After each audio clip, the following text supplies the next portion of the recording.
Hi crafty folks, Amy here with Amy's Wares, and today I'm going to do some glitter on glitter goodness for the mid-month release. Now this stencil that I'm about to show you is called Circle Quilt. This is actually the mid-month inspiration release for August. So this will be on sale for the first week. So catch it in that first week at a discounted price, and you can use my coupon AmyFan10 on top of it to save additionally. It will remain in the shop, but it will eventually go to full price. So here's a photo of the finished card to show you the direction that we're headed, but it's very simple in its concept. I'm basically starting with a sheet of glitter cardstock. This is cut down basically A2 size, so 4 1/4 by 5 1/2, and I did put some pixie spray, which is a temporary adhesive, on the back of this stencil. Now you guys have been asking me to kind of go out of my comfort zone and use more sort of gel mediums or paste mediums and things like that that are more mixed media. So here I'm doing this for you guys. I have this glitter gel here, and I'm using spackling tool, the thing that I can never remember the name. You guys are going to laugh at me because I've managed to forget it again. But anyway, I'm just using that to press this glitter paste right into the openings of the stencil. But the whole thing is being held carefully onto the piece of cardstock with that pixie spray. So I'm just going to go ahead and pull up the excess here, put it back in the jar, and then I will be able to kind of separate this and get it right to the sink to get it cleaned. So I'm just going to stir it up real good, and then ultimately I'm going to put some press and seal on it because I don't want it to dry up. But look at this gorgeous glitter on glitter. So here I'm just going to quick wipe up my work surface, because anything with this glitter gel, you guys might know this stuff dries super fast. So you want to get it off your stencil, off your tools, before you kind of do anything else.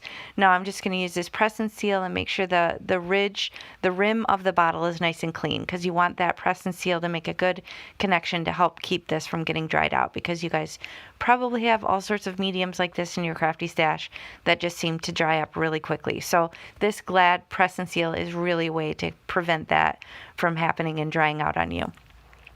Now here is another new item from the August release. This is the glitter stamp.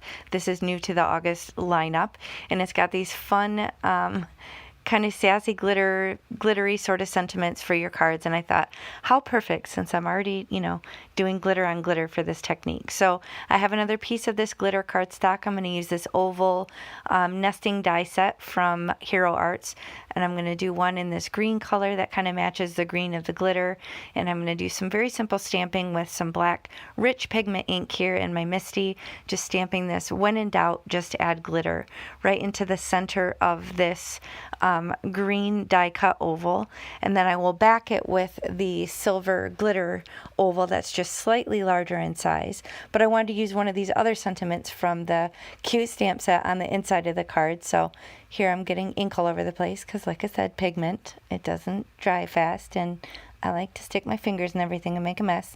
This one I realized it was just a train wreck. I had ink everywhere. I ended up just having to grab another card base, and I'll use that one for scrap. So I have this open in my mini Misty. Obviously, it's easier to do this in a full-size Misty, but this worked fine. It's A2 size, 4 1/4 by 5 1/2, and this is accent opaque cardstock. And I'm going to use this other sentiment right on the inside of the card, and again, just do that very simple black stamping.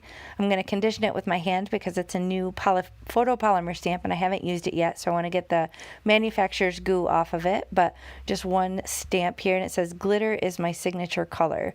So here I use this sticky mat. I actually just bend the mat rather than the die cut so I don't warp the paper. And here you can see that awesome, interesting detail with the two tones of glitter. Someone might wonder how you actually did this, because you might wonder how you could get two different types of glitter on the same panel. But I just popped up this sentiment with some foam tape here. It's 1-inch foam tape from scrapbook.com, and that's going to finish the card. I didn't even add any blingage because I felt like the glitter was enough. So be sure to check out this mid-month inspiration and catch it while it's still on sale, and I will catch you next time. Thanks for watching.